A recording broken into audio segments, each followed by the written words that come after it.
So good morning, everyone. Welcome to this Workforce Wednesday webinar. My name is Kirsten Bayer, and I'm with the Illinois Center for Specialized Professional Support at Illinois State University. And we are housed in the Educational Administration and Foundations Department in the College of Education.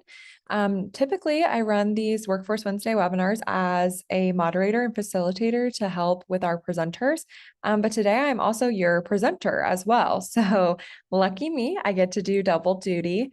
So today's Workforce Wednesday webinar presentation is on finding your voice, best practices on public speaking. And I'm going to introduce myself and kind of the criteria as to why I am knowledgeable in public speaking and in this topic as well.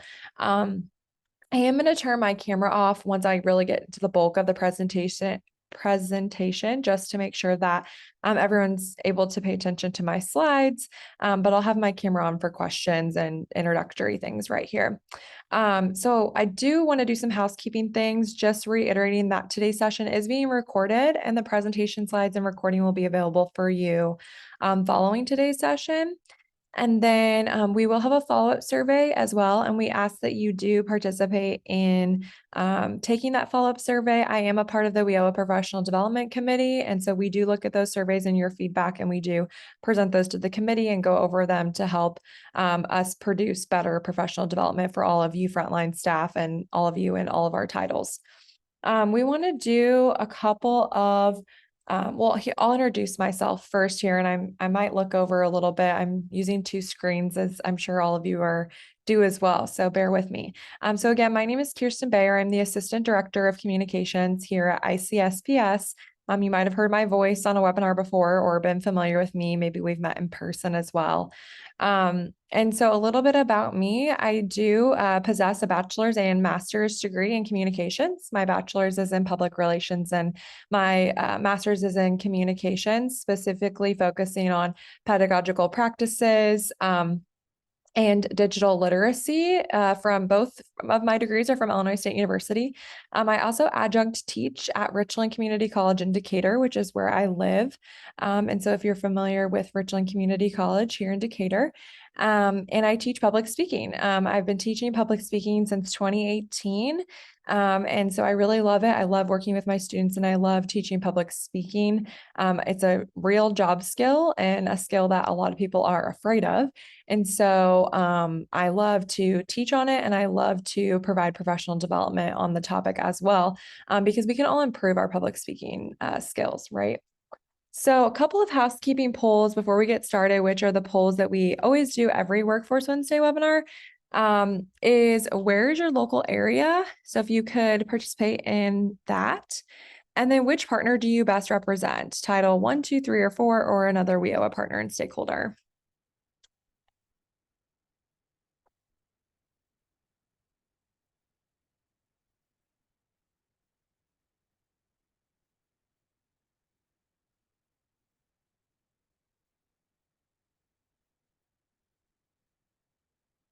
Okay, we'll give everyone a couple more seconds for those.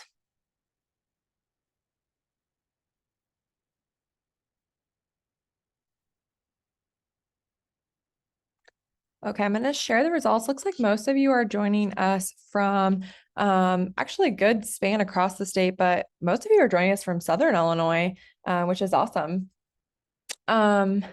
And then which partner do you best represent? A lot of Title I and quite a few Title III folks as well. So welcome to everyone. Thank you for joining us and spending your morning with us, with me, I guess.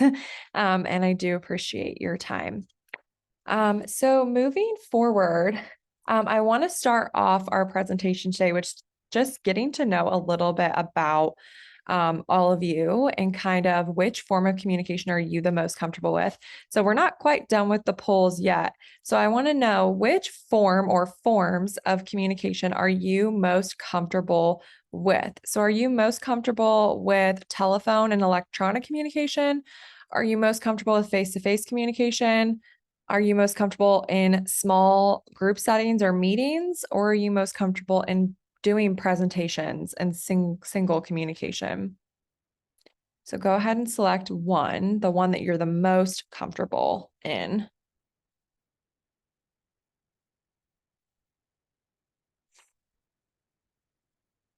Give everyone a couple more seconds to answer.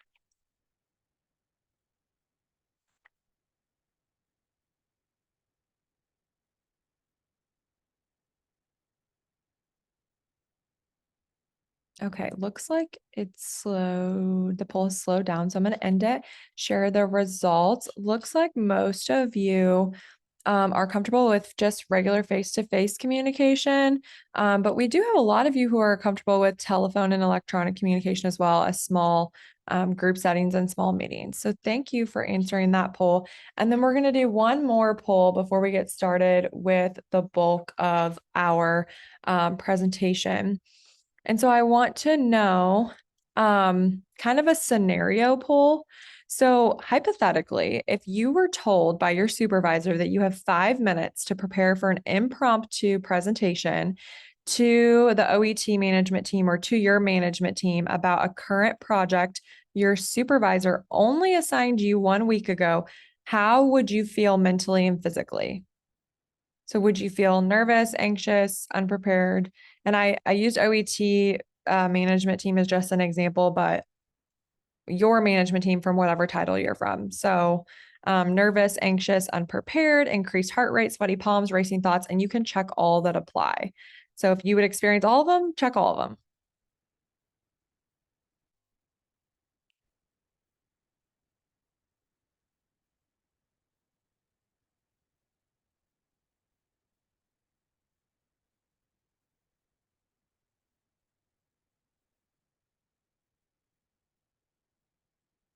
Okay.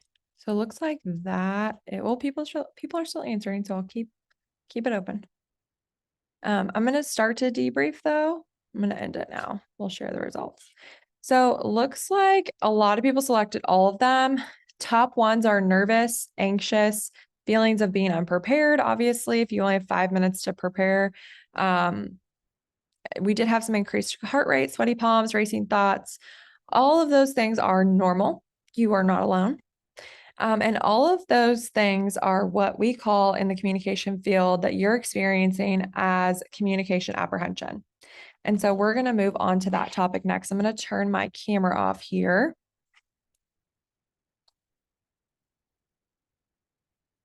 We'll get into the bulk of our presentation.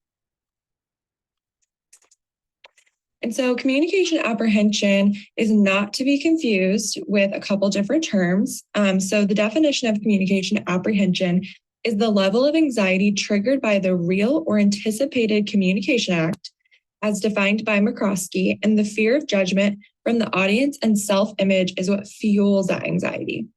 So communication apprehension is a certain level of anxiety, but there is a difference between communication apprehension and actual communication anxiety. So I've really come to know that difference, and it's really hard to describe, but I've come to know it very in depth when I've been instructing my students, because I've had students that they do experience those communication apprehension feelings of nervousness and anxiousness, and their palms are sweaty and their heart is racing, and maybe they get a little choked up or they stutter over their speech when I'm teaching.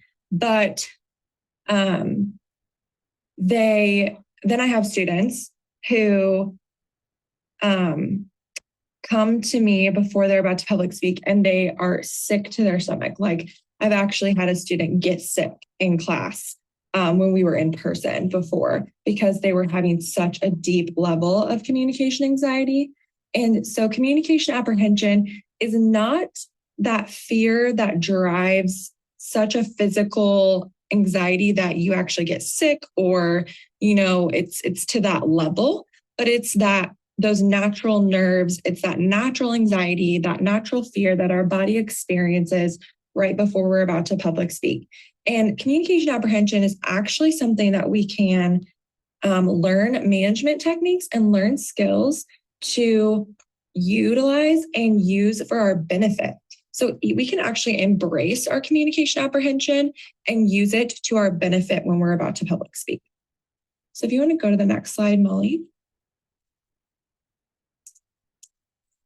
So natural nerves is very similar to communication apprehension, and it's something that we experience within our communication apprehension. And the key to finding your voice is embracing your nerves. And so we want to embrace our natural nerves, embrace our communication apprehension and that base level communication anxiety. Not talking about that extended level anxiety, right? Some people actually do have that real anxiety fear of public speaking, and they might need to seek medical help or something like that. But this is just talking about the natural nerves and kind of what that poll was focused on. So our nerves actually keep us focused and they keep us from procrastinating before we have a presentation, right? The more prepared you are, the less nervous you're going to be. And a Harvard Business School professor, Allison Wood Brooks, stated this quote, that the argument is that anxiety and excitement, and I would even add natural nerves, are actually very close together, but that anxiety and calmness are too far apart. And so she goes on to say in the next slide, Molly, that focusing on that excitement and focusing on those nerves as a positive thought rather than a negative thought actually increases our performance. And telling people, like, if you're ever about to give a speech or give a presentation and you're nervous and you tell your coworker in the cubicle next to you, like, oh my gosh, I'm so nervous to give this speech. I really hope, so-and-so likes it, blah, blah, blah. And they tell you, oh, just calm down, just relax, it'll be fine. That's actually counterproductive to your mental state for them to tell you that.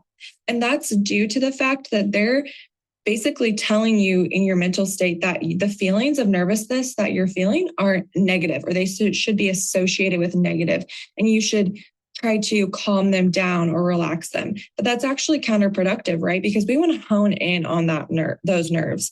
We want to rewire our brain to think of them as positive feelings. I know when your palms are sweaty, it doesn't necessarily feel real good. So it's kind of hard to rewire your brain to think positively about that. But it's that adrenaline rush, right? And so there's times in your life where you have that adrenaline rush where afterwards you're like, oh my gosh, that was such a thrill, like what an adrenaline rush. And then you have times in your life where like, oh my gosh, that I don't ever want to experience that adrenaline rush again, right? It was so scary. And so I think society has taught us and engraved in us that public speaking is that adrenaline rush that we should associate with negatively and we should not want to feel again, but we need to rewire our brain to actually associate that adrenaline rush before and those nerves and that communication apprehension that we get before public speaking to actually be positive. And that was such a thrill. And we want to do that again. We want to get better at it. So that's kind of why we're here today. So if you could go to the next slide, Molly. Oh, you're already there. Oops. Oh, no, you're not. You're good. You're good. Pre-performance rituals. There we go. Okay, so there's some tips and tricks that I'm going to provide you with, as well as some management strategies as well. So today, or on this slide, I want to talk about pre-performance rituals. So if you've ever had, we all have our routine throughout the day, right? And it's kind of like developing a routine before you're about to public speak. So maybe before you're about to public speak, you take a pause and you take a deep breath and you remind yourself why you care. Why is this presentation important? Visualize your entire presentation. Visualize it going well. And maybe even listen to a song or do something physical that gives you that jolt of positive energy. And some other things that I wanted to know is that it's always good to have something in your hands. I don't know about you, but myself as a public speaker, if you could see me right now, I'm actually moving my hands a lot. And maybe you have a pen in your hands or notes or back when we were in person and we had clickers for our slides, or if you have a microphone, etc. So that way you're not so distracting to the audience. So maybe that pre-performance ritual is to get whatever that physical thing is in your hands. And I think to go along with reminding ourselves why we care and to visualize our entire presentation, I think it's normal. We need to embrace that it's normal to have that stage fright. It's normal to have that communication apprehension. You are not alone. There's nothing wrong with you. Everyone has it. I mean, you saw the poll, 88% of us we're experiencing those feelings, right? So it's normal to have that so-called stage fright, but to remind ourselves why we care, remind ourselves why we're there, whether it's just a presentation that maybe you're pitching a new idea to your boss and you're really passionate about it. That's why you care. And to remind yourself that people chose to be there. And people want you to do a good job. Your coworkers want you to succeed. Your boss wants you to succeed. They want you to do a good job. And I think reminding ourselves of that helps us rewire our brain, right? And think those positive thoughts and rewire that adrenaline to a more positive note. Next slide, please, Molly.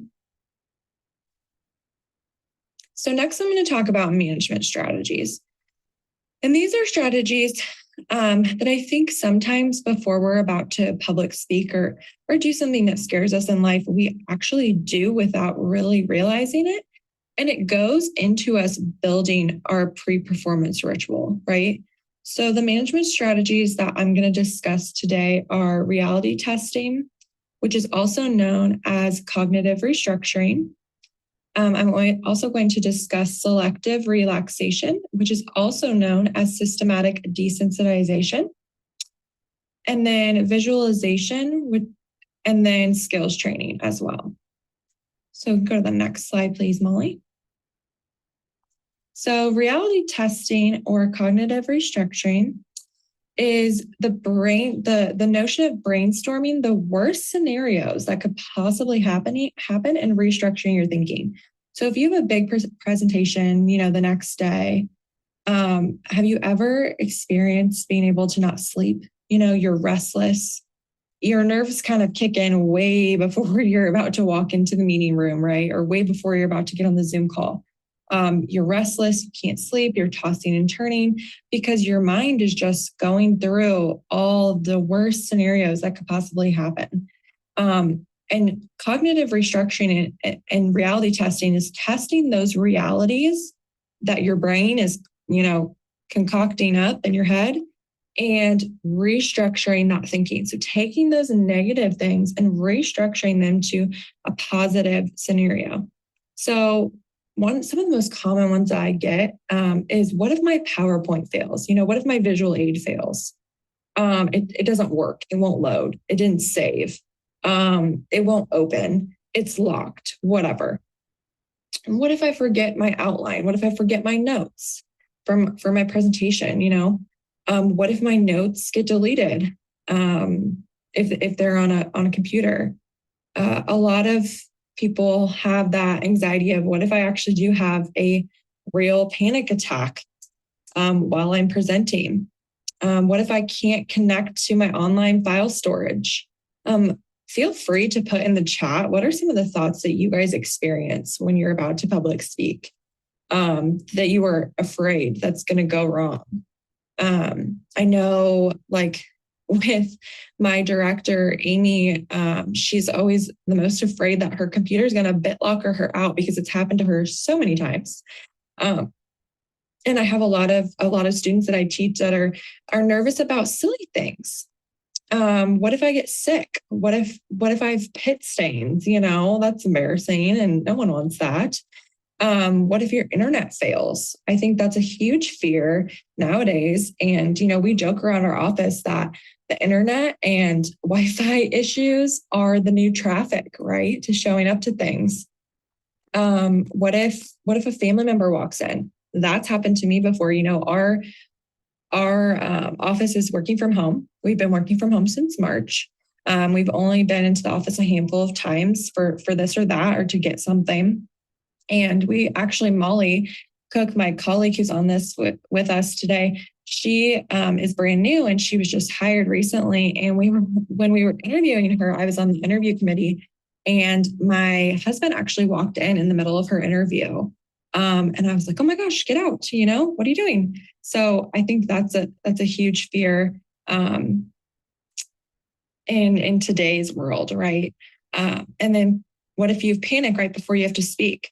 I see in the chat that someone said you have a fear of forgetting what to say, or your technology problems are always the first concern. personally losing track of thought and getting off into a different path and rambling on. I think we're all guilty of that, right? We like to ad lib a little bit. So how can we restructure those fears? So let's do that together. So how would you restructure your fear of forgetting what to say and post, I apologize. Amy wants to chime in here. So I'll let her chime in whenever she can, but how can we restructure those fears? Amy, did you want to chime in? I just wanted to let you know that there were things in the chat. And, again, I encourage everyone to post those things, your comments in the chat, because we can see those. And yes, right now I think technology is not only the new traffic, but also the big stressor for us, because we're all working from home and there's a lot of variables. So you covered it all. Just keep on going. Okay. So how can we restructure those thoughts together? So how can you take that negative thought, Chelsea, of forgetting what to say and restructure that? So you have this negative thought, I'm going to forget what to say. What do I do if I forget what to say? Okay, well, let's stop. Let's restructure that. Let's make sure we're prepared. Get up out of bed when you're feeling restless and having these thoughts the night before, and make sure you have your notes ready to go. Make sure you have double copies of your notes. Maybe you have a paper copy and a virtual copy, right? Make sure you've practiced, done that skills training that we're going to talk about in a second. So that's how you can make yourself feel more prepared and restructure that thought by knowing that it's so unlikely that you're going to forget what to say, right? You've prepared for this speech, you have your notes, you've been practicing, you've been working on this project for X amount of time. It's so unlikely that you're going to forget what to say, and that's such an irrational thought. So you're going to cognitively restructure that and think more positively about it. You're prepared, right? Technology problems, that's a huge one. So how can we restructure that? Things that I always tell my students is have a backup place that you can go to. We're in a pandemic, right? We're all stuck at home. So where's your backup internet? I know Amy, she lives out in the country and she's constantly having internet issues. She always jokes, but I think is actually really serious that her Wi-Fi is bouncing off of a grain bin. And so when she has connection issues, she has a hotspot on her phone that she uses. We all have those probably right nowadays. Do you know how to use that hotspot? Do you know how to set that up? So making sure you do, so that you're prepared. If something does go wrong, you can log back on. Even being transparent about technology issues nowadays, I feel like people understand, right? People understand when something goes wrong with technology. It's just one of those things, right? And I think people lead with empathy. And so if you recognize that as the public speaker, then it calms you down a little bit and helps your thoughts not be so negative. And as far as personally losing track of thoughts and getting off into a different path, rambling on, those all have to do with being prepared, right? Having our notes, making sure we practice, making sure we have exactly what we want on the slide to get our point across. Not having the slide filled with a bunch of ad lib and a bunch of stuff to where we would just continue reading and completely ramble off, right? Kirsten, this is Mark. Go ahead, Mark. I don't know if this is something that'll come up later, but the planning was certainly what I was expecting to hear, about the forgetting what to say or rambling on. And just a quick minute of my history of presenting and speaking publicly. And Amy knows me. I'm never lost for words if I get going on something. But you reminded me of my history in the sense I took speech class at community college when I first left high school. Dropped out of it because I was so unprepared, didn't know how to go about it. And I'd get in class and I just would freeze up, and I finally just dropped out. Went to ISU, which connects back to all of you presenting today. Joined the speech class, still very uncomfortable, dropped out a second time. Just couldn't get myself to do it. And finally, the third time around, I did it because I had gone into one of my major classes, and basically I wasn't going to pass a major class without doing a presentation of 25 minutes long. 25 or 30, something like that. So it forced me to do the planning to say, I've got to figure out how to get through this. And then I went ahead and went back and took the speech class, but it was hard for me.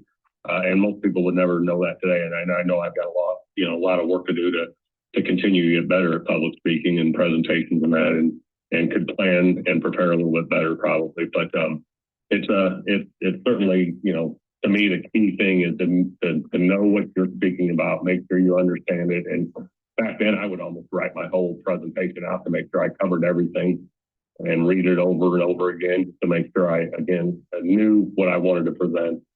And then built a presentation, from there as far as the slides and things of that nature. Yeah, absolutely, Mark. Thank you for your input. I think a lot of students struggle with that. I see that a lot in my classes, and that's hard as an instructor because I want them to succeed, right? But I think it's a common fear. Society has engraved in us to be afraid of public speaking and to have that natural communication apprehension and to associate that with negativity. And we just want to give up. We don't want to try to overcome it. We don't want to try to manage it, right?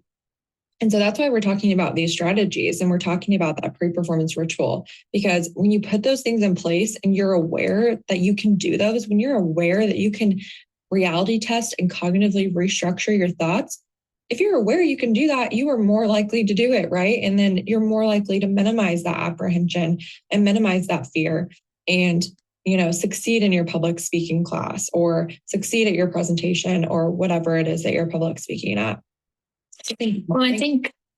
Sorry, I want to just chime in here. I think a really good point is that looking at making sure whatever your pre-presenting strategy is works for you. What works for me might not work for Mark. What works for Kirsten might not work for me. But whatever it is, make sure that it works for you and make sure that it makes you feel calm. Also, again, Kirsten and I are both hand talkers. So though you can't see me, my hands are going. And when I speak in person, I make sure that I have something in my hands because that kind of calms me and centers me and makes sure that I know what my next thing is. Some people will write, and Kirsten will get into this. Some people will write notes or clip notes. Other people will, just write 4 words on a sheet of paper and be able to speak from that for about 30 minutes. Everyone is different, but I think really what we're encouraging you to do is kind of learn your strengths and weaknesses and learn what works for you. Maybe it's that deep cleansing breath. Maybe it's something else, because with work, the catch is you can't walk out or drop out or get an F on that assignment, because at work, it's really important that you perform and get through those things. So practice. And I know she's going to talk about that in a little bit, but it's just really important to find those things that help you, because what helps you is really going to help you as you go into public speaking. Go ahead, Kirsten. Thank you. Yeah, absolutely. I agree. And I think a whole new ball game when we're public speaking and presenting online, right?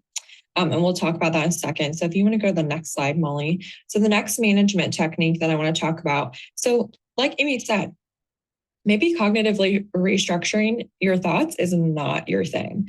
Like when those thoughts creep into your brain, you just cannot get rid of them. I think I'm guilty of that. I tend to be more of a negative person, which is kind of hard to admit about myself, but I just tend to have negative thoughts, especially when it's about something I'm going to do or when I'm self-reflecting, right? We tend to be really hard on ourselves. And so something that I utilize for my personal management technique, and I think a lot of people like to do this, is the selective relaxation or systematic desensitization management technique. And so both of those words are synonymous. It's just called one or two different things. So if you ever look any of these up, it might be labeled one of these two different terms. That's why I put both in my presentation. But basically, this is just doing something physical to calm you down, whatever that is. Listening to music, taking those deep breaths. I know for me, when I was in college, I had the worst test anxiety. So not public speaking, but I had the worst test anxiety. And I would use this management technique to actually calm my anxiety about taking a test. And I think this is relative to public speaking and that communication apprehension as well.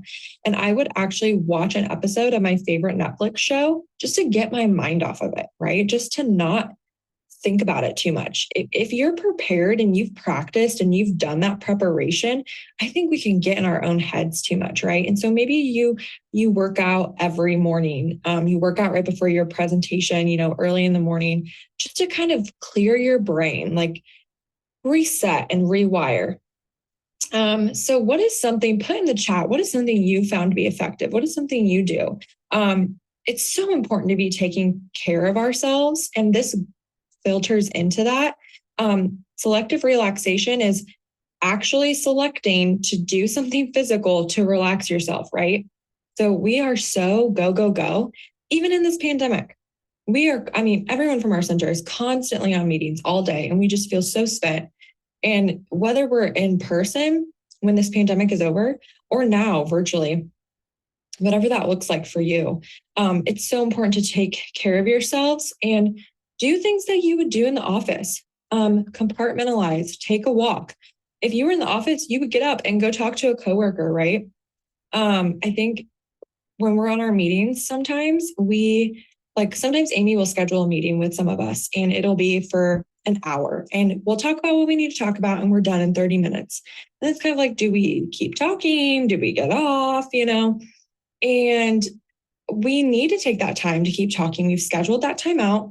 Let's take that time. Let's check in with each other, and have those conversations that we would have in our normal workday. And that's part of that self-care, guys. It's part of connecting.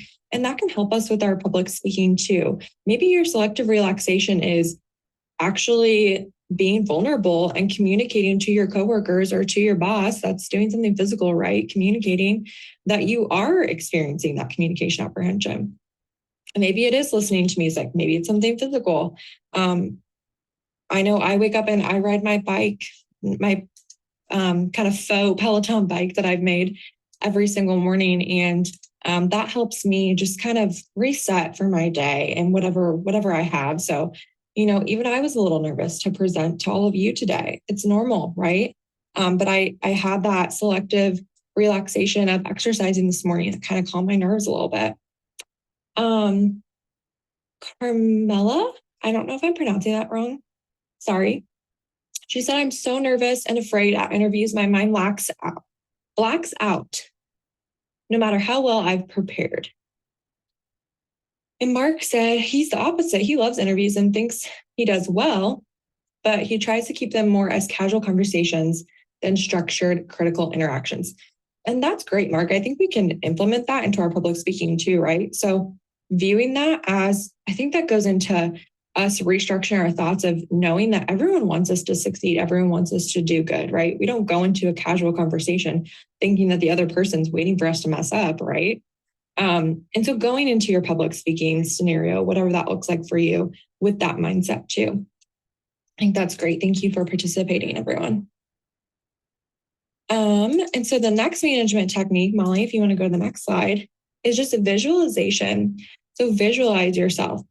Put your thoughts and words and your actions into the world. Manifestation. I don't know if you are into that, but I am into that. Me and my husband and my family, we always say, speak about what you bring about, speak positive things into the world. Visualize and speak about you doing great on your presentation. You give it with confidence and authenticity, and you get a big pat on the back from your boss, and you kind of visualize that happening. And I truly believe it's manifestation. It's more apt to happen. And I think visualizing yourself doing a good job and having that confidence in yourself can be a management technique within itself. And so this one's kind of an easy one, but I think it's effective if you put it into practice, right? And then go to the next slide, please, Molly. And our last management technique is skills training. And that's what we're doing today, right? We're skills training. We're attending professional development. Maybe you're going to do an audience analysis, which we'll talk about that in a second. Practice your presentation. I was up until 1 a.m. last night practicing my presentation for this session this morning. Don't do that. That's bad. I'm guilty of that. Amy knows, but prepare for your virtual presentations too, right? I might not be able to see you guys, but you can still hear me, and I still need to be prepared. I still need to have my notes. I still need to have practiced. I still did an audience analysis on what the needs of OET was, right? That's why we're talking about public speaking today. So skills train, whether that's reading articles, or I have some great resources for you guys at the end of this presentation that you can do professional development on your own time or by yourself during your workday. Next slide, please, Molly. So this is our last poll.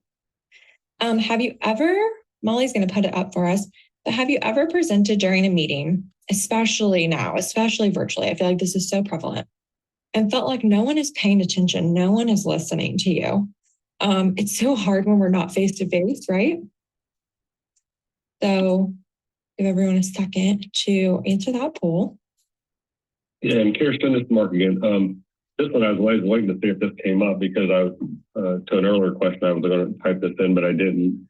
But I always, especially in person, when you can see people, and there's not much noise, people aren't, you don't necessarily want people talking to each other, but sometimes when you see people in the audience talking, it means they're conversing about what they're hearing. So that's at least encouraging that they're listening. But online, it's hard to see that. But when you don't see questions coming in and you don't see anything in a chat, I always wonder, am I doing too good a job in giving them everything they need, or am I doing such a poor job they're lost and have no clue what they want to ask or respond with? So that's always one of my concerns as far as audience. I don't know if participation is the right way, but reaction to what's being presented. Yeah. Well, and Mark, I think that's one of the things I know with OET. Julio has made a point to say, you all need your cameras on, as we need to see your faces, especially when you're in a meeting. And that does lend itself to the ability to kind of gauge your audience. I had a great conversation with Jody Sue Kelly, and if you all did not hear her webinars that she did on virtual case management, you should check those out. She does a fantastic job of presenting. But she brought up the point, and Mark, this kind of couples with your point, the idea that it's actually harder to prepare in the virtual realm than it was in person. In person, you could look around the room, you could see the nods, you could see people agreeing or disagreeing. And in the virtual realm, we really can't. So one of the ways that, and Kirsten, I apologize, I can't remember if you're going to cover this, but one of the ways you can encourage people to do that is like ask those questions. As we're going through the day, we're asking polling questions. Be sure, like, you have all those fun little hands clapping, thumbs up, heart, laughing face, things like that. Ask for their expressions. Cue your audience to use the tools that make online learning or online engagement more engaging, and that will kind of help you understand if you're in the right spot. But to that point, and I know Kirsten is talking about this, how much preparation is coming for online presentation is so much more, in my opinion, and I know Jody Sue Kelly and Kirsten and I have all talked about this, it's a lot more when it's online, because you don't know all the questions you're going to have. And when you're in the room, if somebody asks a question, you can address that question, but a lot of times they don't ask that question. So you almost have to prepare for the questions that you assume they're going to ask. So it does make it more challenging. Go ahead, Kirsten, sorry. No, you're fine, absolutely. So the Molly shared the poll results. And so most of you said sometimes it kind of depends on your audience.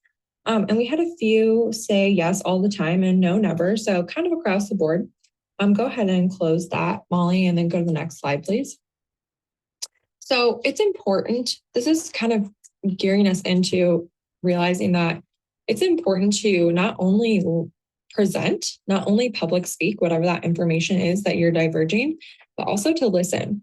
A lot of people forget that a presentation is a two-way street. It's not a conversation, but it is a two-way street. People are going to ask questions. You want people to engage. You want people to react to the information that you're giving them. And so, like Amy alluded to, it's so much harder to do that in a virtual realm. But there's still ways that you can do that. And so actually forcing yourself, this is so hard virtually, forcing yourself to listen. Me prompting you with those questions, like put in the chat, what are your systematic desensitization techniques that you use? And then me actually allowing you the time to put that in the chat, counting to 7 in your head virtually as the presenter. I think the rule of thumb is to count to 10 or something like that if you're in person, to allow people to think, give them that time to think, right? And that's really, really hard to do virtually because we are in this realm, in this society of instant gratification. And so we want that feedback right away, especially virtually, because we can't see you talking to your neighbor. We can't see you pondering that thought with your nonverbals, right? But you have to force yourself to do that public speaking. Mark, did you want to say something? I was just going to say, what you've done already just in the first half of this presentation of using polls and encouraging use of chat. I think we, overall could do a better job of that when we do our webinars and things of that nature to get and encourage input and response from the audience.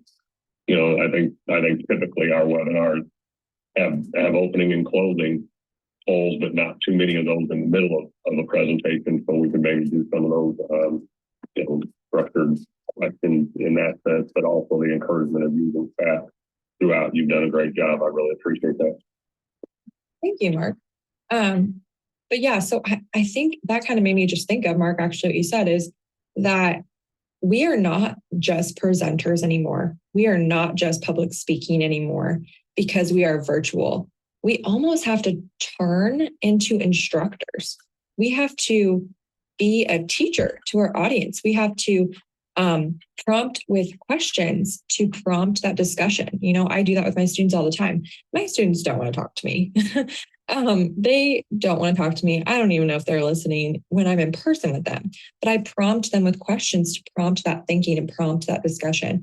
And that's how we get that engagement with public speaking too. And that all has to do with being prepared and thinking ahead of time. How are you going to prompt that engagement? How are you going to ask those questions to get them to really think about the content that you're presenting? And it's important to stop and listen.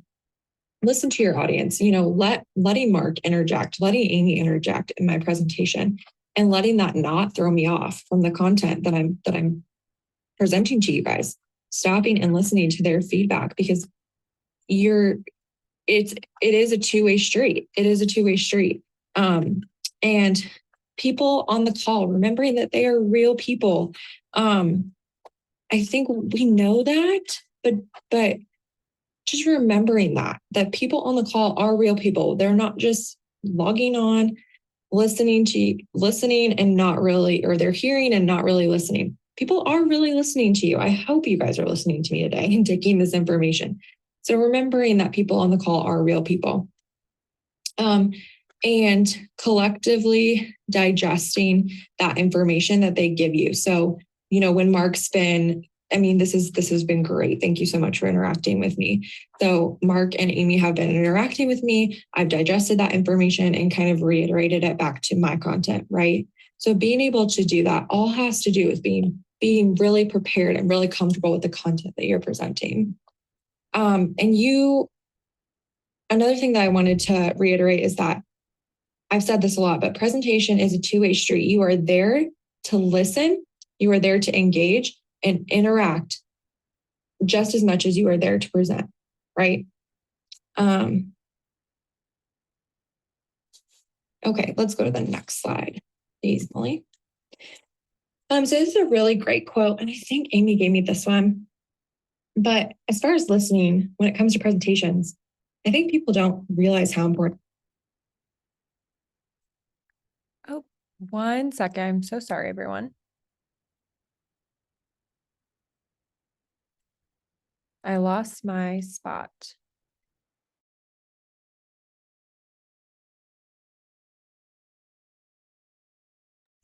Okay.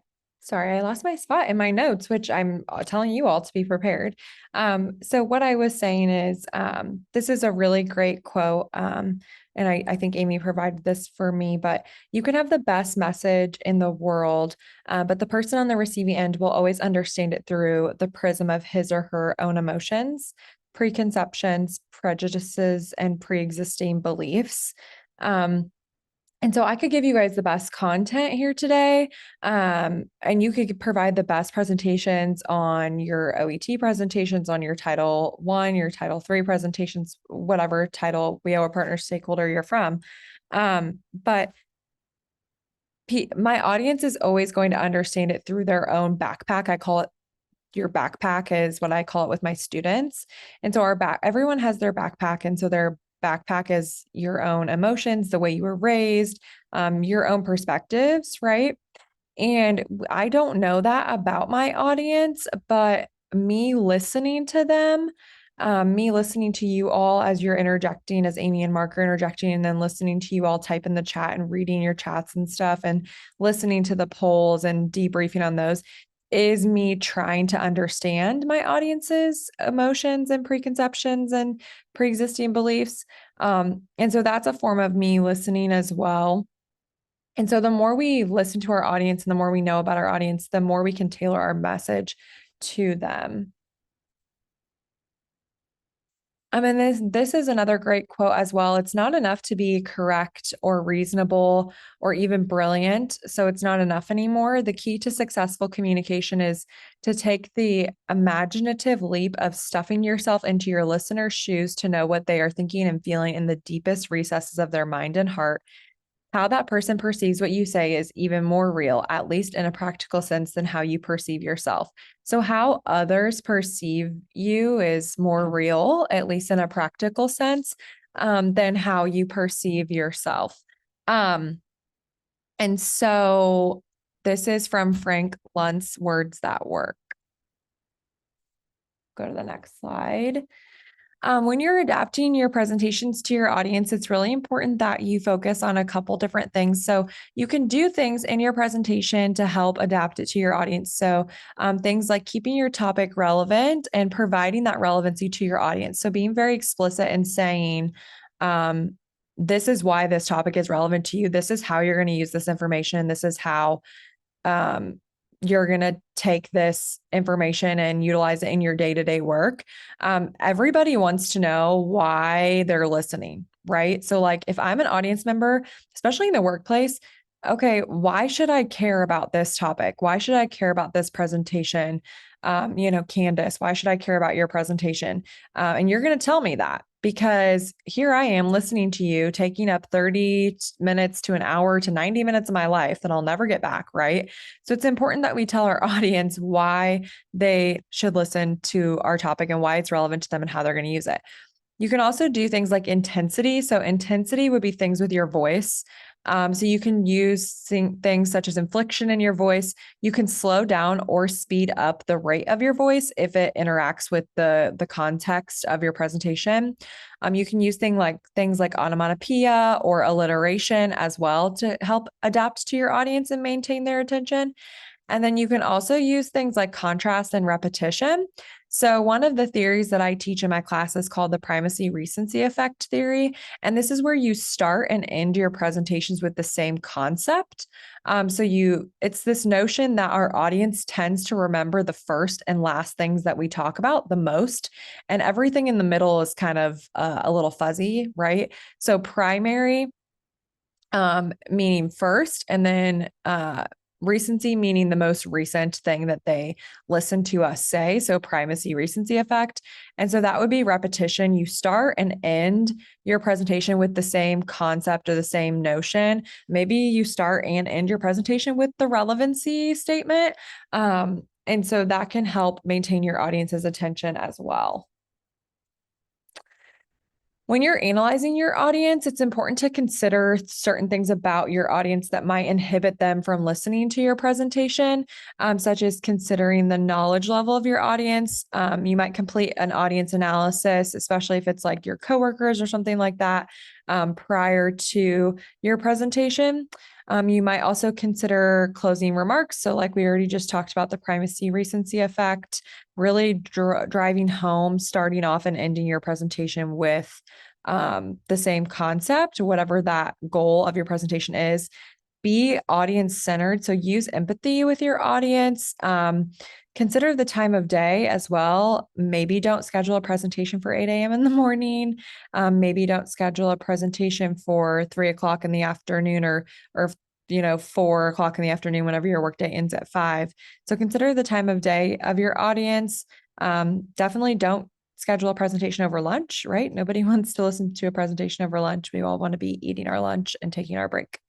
And consider the audience's makeup and their perspective as well. So considering those audience dynamics and demographics, and you can utilize obtaining that information if you did an audience analysis as well. So like you might, or if it's a presentation to some of your coworkers, you might already know so that some of those dynamics and demographics of your coworkers, the more personal relationships you have with them. So that can also help you when you're preparing for your presentation too. When you're analyzing your audience, come up with a game plan. So, have I considered the demographic factors of my audience and strategize the best approach for my speech or for my presentation? Do I have a good understanding of my audience's values, beliefs, and attitudes towards my topic and my audience's perception of me as the speaker? And do I understand the purpose of my presentation and know what my audience expects of me?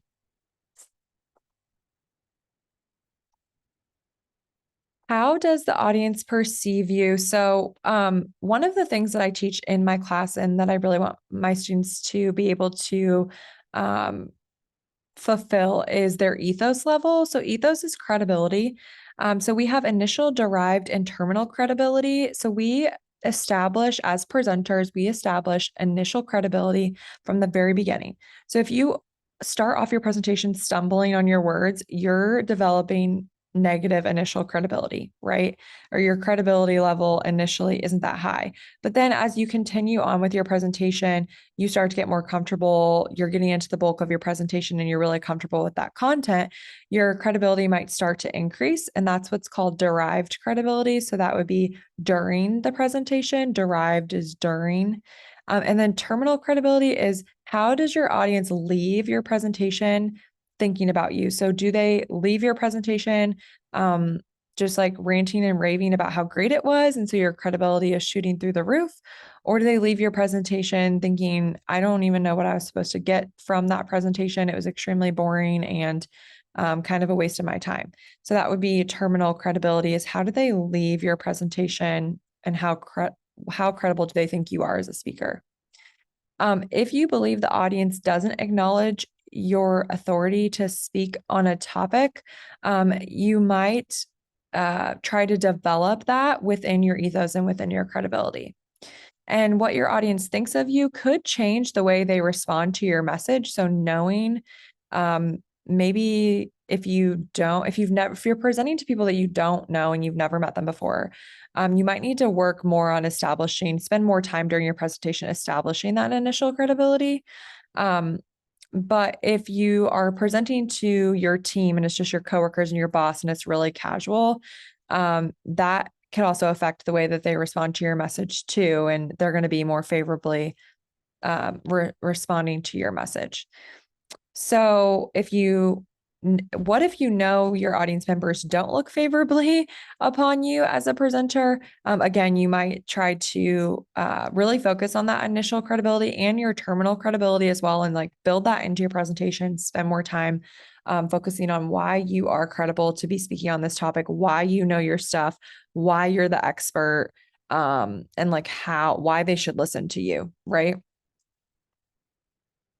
Also adjust to your speaking situation. So when you have to deliver a presentation in person, do you go get the presentation room ready? Do you set up your slides? Do you make sure each attendee has the materials that they need? And when when we're in person, right? We're still kind of in the pandemic a little bit. We're like hybrid working from home now. And so some of you are the same way. I know some of you are fully in person again. But when you're presenting online, like for today, for example, don't forget to spruce up your Zoom room too. So like I put a virtual background on me when I had my camera on in the beginning, and allow for interaction from the get-go. So like I had 2 polls as my first 2 slides, right? I had a poll in the middle. A lot of you have been participating in the chat. So thank you to Steve and Candace and Patricia and Christine and Jackie and Lily, all participating in the chat. And don't be ashamed to use notes. Even if you have your camera on, don't be ashamed to use notes. And if you do have your camera on, make sure you're dressed for success and look presentable. That's the worst thing, is to have your camera on and when you don't look presentable. Also focusing on time management for speakers. So you want to focus on your time management when you're practicing for your presentation. If you have an hour presentation, I would plan for about 45 minutes to allow for questions. Today, we have a 90-minute presentation prepared. So that means I'm only going to be talking for about an hour to an hour and 15 minutes-ish, and then we'll allow for questions. You don't want to be the presenter that is any of these things on the screen. So you don't want to be the data dumper. So if you're a data dumper presenter, that means that you're the type of person that does maybe very technical work presentations. So it's hard for you to make them creative and interactive, but you're just like, you're the person who has an hour presentation, but you have like 105 slides, right? You have all this data and all these charts and graphs, and you don't have the time to really explain what the data means to your audience and tell a story about the data. And so you're just throwing all this data, you're just dumping all this data on your audience. So we don't want to be data dumpers. We also want to make sure that we have every minute accounted for. So we do want to plan for every minute accounted for and make sure you have a plan of what you're going to say. Hone in on your message and use brevity, and also be simplistic with your message as well. I think sometimes, especially when we have high level presentations, when we're talking about, like, for example, we do a lot of presentations with grant work, and not everybody's familiar with grant work, or like grants like coming out and the process of what that looks like to apply for them and stuff like that. So simplicity and just simplifying, talking in layman's terms. We want to do that for our being public speakers, and then practicing our timing as well. You can actually practice your timing on PowerPoint and time yourself. You can time yourself with your phone. I have like a kitchen timer that I bought off Amazon that I use for work. So I time myself with that sometimes when I'm practicing for presentations. So definitely practice your timing as well. When you're expressing your ideas for your presentation, make sure you're expressing your ideas with power and conviction. You're the expert. You have done the work. You have you've prepared for your presentation. Your boss or has assigned this to you, or you have taken it upon yourself. So have that power and conviction and confidence level. Know your audience, do that audience analysis, even if it's just like something simple, or maybe you can send out an audience analysis survey to your audience prior to the presentation. Keep your presentation simple so that way you are able to speak with power and conviction. Emphasize building a connection during a presentation over your content. So one of the things that hopefully you've noticed is that I don't have a lot of content on my slides because I really want to focus on you listening to me, which we've talked about today, and then also focus on you like focus on the connection. That's why Amy and Mark have been able to chime in, and we've built like a connection with you as an audience, with you participating in the chat and stuff too. So emphasizing connection over content. Be authentic. We have been able to be authentic during this presentation. It's been maybe more casual with people jumping in and being able to express their opinions and wanting you guys to share and be a little bit more vulnerable. So you can be authentic and allow your audience to be authentic as well. Diversify your delivery. So your delivery doesn't always have to be the same. You know, I had my camera on in the beginning. I have it off now. Probably turn it back on when we have questions. You can diversify your delivery. You can show videos in your presentation, have those interactive polls and things like that. There's a lot of different things that Zoom can do. Zoom can do whiteboards and stuff as well. I'm not as familiar with them, but I know a lot of people use them.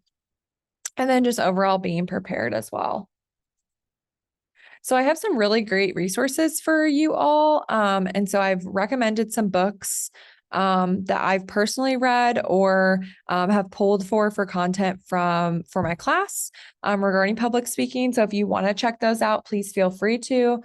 Some resources, some different articles, and these are all hyperlinked. So when the slides are sent out to you tomorrow, you can feel free to click on these and read these articles. I also have some podcasts. If you're a podcast person, I love listening to podcasts and learning something new. So feel free to check the podcasts out. And then that concludes my presentation on finding your voice and public speaking. So I'm a little over an hour, so I did good with timing. And so I want to just, if anyone has any questions, I want you to feel free to ask. You can raise your hand and I'll unmute you, which is like what I was doing with Mark. Or you can just type in the chat or the Q&A, and I'm happy to facilitate those questions as well. So feel free to do that. And I know some people were typing in the chat. So like Candace said that one of her biggest fears is what if I freeze and fumble over my words? And Steve said freeze up. Candace said, what if the faces in the audience are looking like, why is she up there? So speaking with power and conviction, Candace, you want to be able to speak with power and conviction. And then Patricia said that they joined a Toastmasters club. I've heard of Toastmasters. You have to pay for it though, right? So I wouldn't recommend that as like a free resource, but you do have to pay for it. And then, yes, Jackie, knowing that your audience wants to see you succeed helps. I definitely agree. I don't think anyone at work wants to see you not succeed, or hopefully that's not your case. So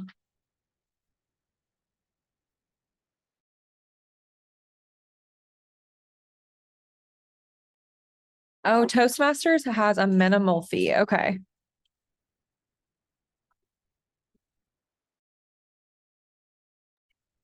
Does anyone else have any questions or comments or want to chime in? Yes, you will receive a copy of the PowerPoint.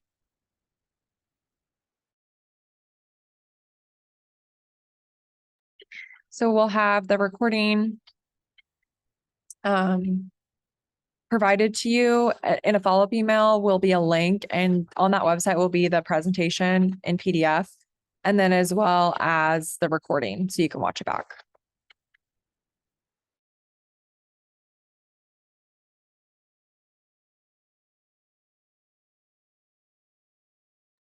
Christine, great question. What's your advice with a non-responsive audience? So do you mean like, can you clarify a little bit? Do you mean like if you're asking questions and stuff and they're not responding? Okay. Yes. Okay. So one of the tactics that I do with my students when I'm teaching, which this is really, really hard to learn, but it's actually a really great pedagogical practice. So a great teaching practice. And let's be honest, when you're presenting to your coworkers or to anyone really, you kind of are teaching them if you're informing them about the topic. And so my strategy that I use with my students is whenever they're not responding to me, if I'm prompting them a question or like I want them to participate in an activity or something, I actually just remain quiet and stare at them. It's kind of awkward, to be honest with you. I've gotten really good at it and it does take practice. But that's actually one of the best tactics to get people to respond to you and to make sure that they're paying attention is that when you do ask that question, just patiently waiting for them to respond, and giving them that time to think. You can also do things like prompting them just a little bit more. So for example, I actually just taught this morning, my public speaking class, and the lecture that I was teaching on was about audience demographics. And my students, when I asked them, what do you think of when you think of demographics? And I was expecting them to shout out, things like age and gender and race and sexual orientation, like all of those things are what we think of when we think of demographics. But for some reason, with my class, it wasn't really like clicking in their brain. I don't know if it's because it was at 8 a.m. or what. And so they needed like a little bit more prompting from me. So then I went ahead and said, what are those things that you answer on a form when you go to the doctor and you're checking in? And then that kind of like sparked what I was looking for. So sometimes your audience just needs a little bit more prompting as to what you're looking for. Sometimes really just waiting them out can be a very great tactic. Because you're making, yes, you feel uncomfortable and it does take practice, but you're making them feel uncomfortable too. So then they're like, okay, somebody needs to talk, right? So that's honestly like the best tactic that I use for my students. It does help because I'm in more of like an authoritative position because I'm the instructor and they're my students. So if you're not in an authoritative position, that can be potentially daunting if you're just waiting them out. But I also think that making sure that you're interactions are diversified. So you're not just asking questions the whole time, expecting answers, but maybe asking rhetorical questions to help maintain your audience's attention. Doing things like polls, like when you're presenting virtually, even when you're presenting in person, you can do polls. There's a website called Polls Everywhere that I use a lot when I do in-person presentations, and people can just type in a website on their phones actually, and they can participate in the poll live on their phones. So even if you're in person, like you can still do polling. So diversifying that interaction, I think, can help too, because not everybody is comfortable with participating.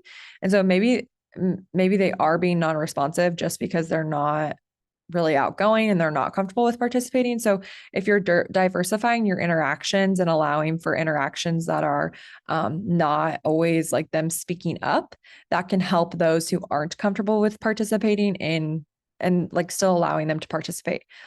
Same with that website, Polls Everywhere. You can even do like word clouds. I've done that before. So like when I've asked a question, instead of having people raise their hand and respond or shout it out, I'll do like a word cloud, and they go to the website, they type in a code, and then they type in like their response. And then it pops up on my screen, on my projector in like a word cloud format.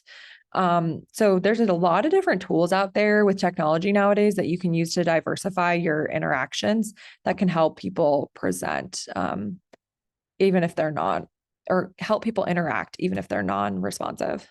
But great question, Christine. Anyone else?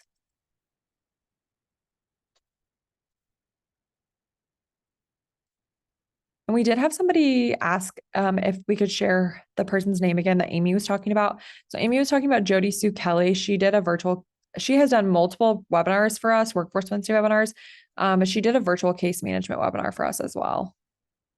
That's what she was referring to. Anyone else? Are there tutorials available on how to use Zoom? Yes. So there's so many Zoom tutorials. Like if you just go to Zoom's general website, you can also YouTube it as well, but there's a lot of Zoom tutorials on how to use like Whiteboard, how to use the different polling. It depends what Zoom package you have. So I don't know what Zoom package you have, Candace, but like I know you're at Northern. So at ISU, we have a Zoom package, like the pro version or the most high version. So we can do like more interactive polling where we do like a picture and people can like click on a picture for polling, which is kind of cool. I've done that before. I didn't do it today. But there's a lot of different tutorials on how to make it more interactive. And like for today, we're on Zoom webinar, so it's a little bit more close-ended. But when you're on a Zoom meeting, which there is a difference. So Zoom webinar that we're on today, like you'll notice that all of you can't unmute yourself unless I allow you to. So it's a little bit more of a controlled environment presentation-wise. But if you're just on a Zoom meeting, which is what you're probably all accustomed to, there's a lot more interactive capabilities with that. But yeah, I would just honestly like schedule some time on your calendar. I calendar block my calendar. Maybe it's for like a Friday afternoon or something, like when you're kind of burnt out from the week and you're like, oh, I'm still working, but I'm just burnt out from my week. It's Friday at 3:00. I'm ready to be done. I'm ready to go home for the weekend. Maybe you can use those last 2 hours of your workday or hour and a half, whatever, to do some professional development on like tutorial and watch those tutorial videos and like block that time out. I mean, hopefully none of you are scheduling meetings on Friday afternoons. So you have that time and it's a little bit more of a relaxing task to watch like a tutorial than to have to make your brain still work. I know some of our brains are kind of turned off by that time. I don't know about you guys, but that's me. 3:00 on a Friday, I'm kind of burnt out for the week. So that's when I usually schedule things like that I are like want to do's, but I never feel like I have the time to do them because then I'm more motivated to want to do them at 3:00 on a Friday. Cause I'm like, oh, I scheduled time for this want to do, and I can do that now. So anyone else? Oops, I forgot to turn my camera back on for questions. Sorry. I'm still here. Okay, so I don't see any other questions or comments in the chat. Feel free to still respond. Just a couple of closing housekeeping items is that this was recorded. So feel free to send out the recording, watch it back. And then this, we will send the presentation out. Sorry, lost my train of thought. We will send the presentation out. In the follow-up email, which you'll receive tomorrow, right at 10 a.m. It's 24 hours. And you'll have the link to the URL where the presentation, the recording are, and then you'll also have a follow-up survey in there as well. If there's no other comments or anything, I'm going to go ahead and close us out. We'll end early today, which is no one's ever complained about, right? And I hope you all have a great rest of your Wednesday and that you learned something today, or at least maybe could take something from this presentation, a resource or something as well. Definitely check out some of those podcasts. Maybe that's something you do at 3 o'clock on a Friday afternoon and listen to a podcast about honing in on your presentation skills. And I know like when we think about professional development for ourselves and like taking that initiative, it's easy to attend this presentation, right? Because it's at 10 a.m. every Wednesday and you signed up for it. Do that for yourself. Like I said, block it out in your calendar to listen to the podcast or like go on a walk. Honestly, I love to do that.